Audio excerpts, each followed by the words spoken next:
Hi, my name is Lori Walker, and I'm a psychic medium and angel channeler. For over a decade now, I've been able to connect families with spirits who've passed on. For the last 30-something years, I've been a nurse midwife, delivering babies and bringing spirit into the physical in a whole nother way. It's amazing, and I hope to get to share this with you.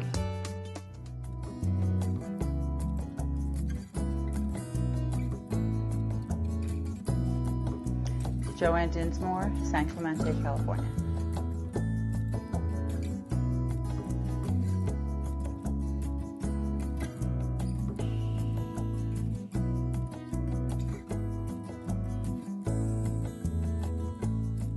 This was an event that was the second time I saw Lori.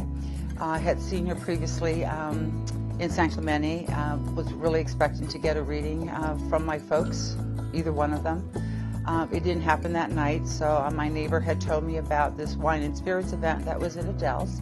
So my daughter and the neighbor and I had gone, and it was a good evening. But my parents didn't come through until the very, very end of the night. She was doing her last reading. Okay, I'm getting a woman and a man. The man is stepping back and passing his hand along as if he's asking the woman to go first, which my father would do, the gentleman. Well, I get a feeling that this, the gentleman, and I want to say gentleman, says the lady can go first. Gives me a feeling, now this doesn't mean literally, but she gives me a feeling of like wearing white gloves, and I kind of go over and I go like that, like to check on things. Like being very clean was really important to her. And my mom was very meticulous when it comes to the household and the cleaning and stuff. And what sparked an interest was when she had mentioned that white glove, because when my sister and I were younger, every week we used to dust the house. And my mom would make us put on a white glove, and the areas that we dusted, we had to wipe through to show her whether there was dust or not. And if it was dust marks on the glove, she would have us redo it. And I want to say that, would you understand my hands like this? Yes. Because I feel as though I stop moving. Like I can't move, and I feel as though like someone has to pick me up and put me in a chair. Yes, yes. And my mom had passed away of a stroke, so she lived like 2 weeks after the stroke, but her hand was like that and was always on top of the other one. So we knew that was probably another sign. And one of the things that she mentioned was, I see something, this person is telling me about this object, this something in a top drawer, maybe a dresser, maybe a cabinet, something, either a box or a trinket, something religious inside, and she says, it's in the top right-hand corner of this drawer. Was a religious necklace. Now I feel like that's a really big, she's like almost like putting a flashlight on that situation. Would you understand that you have the necklace? And so I said, well, my mom did have like an old Avon decanter, like where cream used to be, and it was empty, so she would keep trinkets inside this container. I had a jar of cream that it was an empty jar. And that's what she put In a container. Is it in a drawer? The top drawer? My sister's. It's in a top drawer at your sister's. I don't know if it's a top drawer, but it's in her dresser. Oh man, you gotta text me and tell me. Do you know specifically where it is? Because I'm seeing it's in a top drawer of a dresser. It's in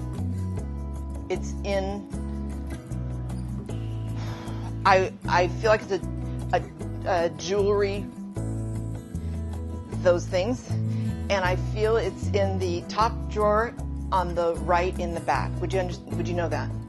I says, I think there could be a cross necklace that she was wearing that might be, I said, I'm not sure. I said, but I think my sister had taken it.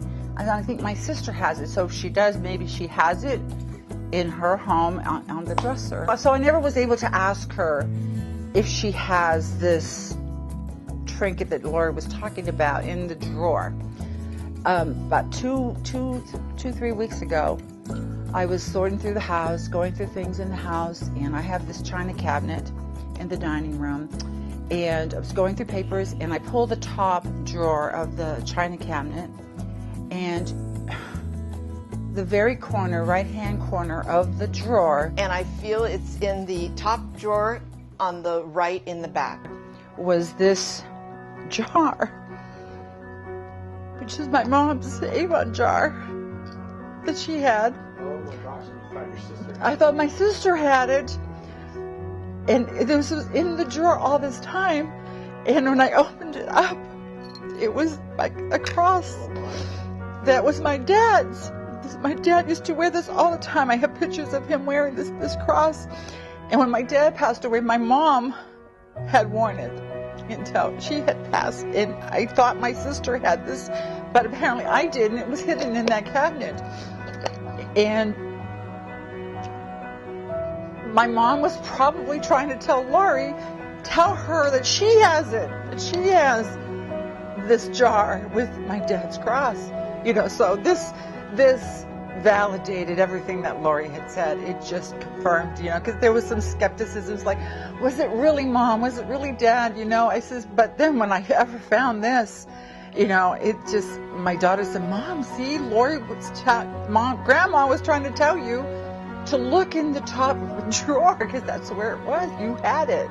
So this was like phenomenal, you know. It really validates, you know, that, you know, what had happened, you know, and that my parents really did come through. And she just wants them to know that she is so grateful and sends her love, and I can't pour it on you enough. The love that she's giving me in my chest is like this burst. Like the word love is this, so this, but she's so this, you know, and it's like for all the family. It's like she shows me almost like throwing like seeds out to like blessings to the family. You know, it's like there's so many of them, and she wants to send love and blessings to them all. And I'll just leave you with that.